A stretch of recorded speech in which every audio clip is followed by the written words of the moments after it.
In 2004, author Harry Dent said the Dow would break 40,000. Fast forward to author Mike Maloney, who says gold will hit $15,000 an ounce. If history repeats and gold covers the same portion of the currency supply that it covered in 1934 and in 1980, then we should be seeing prices around $15,000 an ounce or higher. When? I used to say between 2015 and 2020, but it just feels like, with all the financial problems that we're seeing in the world, that it's probably going to be sometime earlier than that, within the next 3 to 5 years. Now, 15,000 is an astronomically large number. How is it going to get there in just, even if you give you 10 years, 3 to 10 years? It sounds like an astronomically large number from today's starting point, the launch pad here. However, for gold to have the same value against the dollar, in other words, the number of dollars that exist, what I'm talking about is base money here, which is the paper dollars basically that exist. It's dollars in circulation plus the dollars that the banks have on deposit at the Federal Reserve, all redeemable in paper dollars. In order for gold to cover the same portion of the currency supply, in other words, have the same value in relationship to those dollars as it had in 1934 and in 1980, that's the price it requires, is $15,000 an ounce. So it would just be history repeating. It wouldn't be anything unusual whatsoever.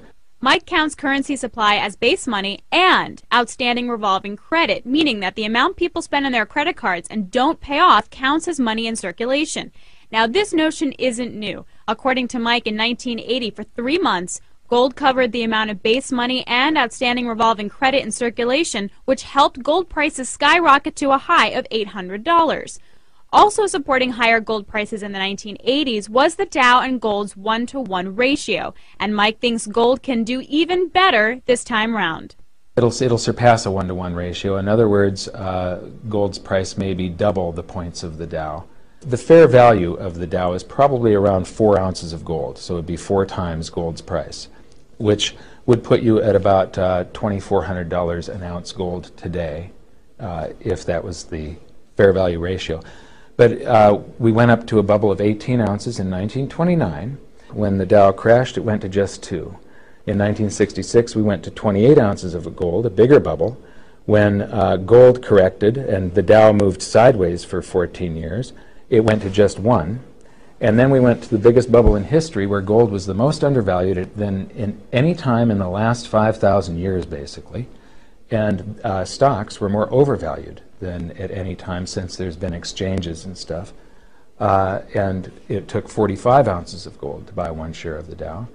We're now down to 9, so gold has outperformed the Dow significantly over the last decade. And we're probably on our way to the point where it'll be at least 1, but probably 1/2 of an ounce, which means gold's price will be double whatever the points of the Dow is. And this is just logic and math that I'm using. $15,000 is high, but what if I had told you back in 2000 that gold prices would be at $1,100 today? Alex Steele, The Street TV.